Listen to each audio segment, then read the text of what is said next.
Hi, I'm Dr. Bertice Bear, and I need to tell you a story.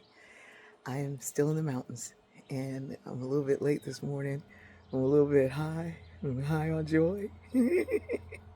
I was out last night with the clergy here in the Diocese of Virginia, and we had a 70s dance party. And whew, let me tell you something. So on this mountain, there's all these trails.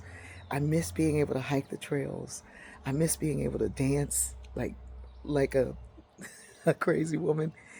And I was thinking about it as I was taking my sit down breaks, how I grew up in a church that didn't allow you to dance. Dancing was considered a sin, so you didn't dance. And then when I went away to college and I stayed in relationship with God, I stayed in faith, I stayed in that. But it was a hard walk to get me out to dance. And then when I finally went out to dance, it was like my feet were on fire. I danced for all the years I couldn't dance. I danced for all the people who were told that dancing was a sin. I danced for dancing. It was just pure joy. And last night I remembered all of that. And sometimes in our life, when there are things that we don't do as well as we did before, we just stop doing it. One of the priests came over to me and said, he was just dancing. He was getting it. And I'm telling you, he was dancing like he was born to dance. He was like, whose idea was this? And I was like, mine. And he was like, high five. Thank you.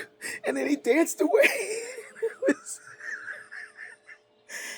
and the joy of it. And even the hiking, I look and I see people coming up these trails. It doesn't take anything away from me that I can't hike those trails. In fact, when I see somebody else hiking the trails, I have joy for them hiking the trail, and it reawakens my joy. Here's the thing. Don't allow what you can't do to keep you from seeing what you can do and be. I may not be able to dance as much as I used to dance, but I can suggest to dance for everybody else. I may not be able to hike the trails that I used to hike, but I can rejoice when I see somebody else hiking it. Don't let your joy go away just because your ability, your stuff, your whatever went away. What brings you joy, what brought you joy, still can for you and for others. I love you.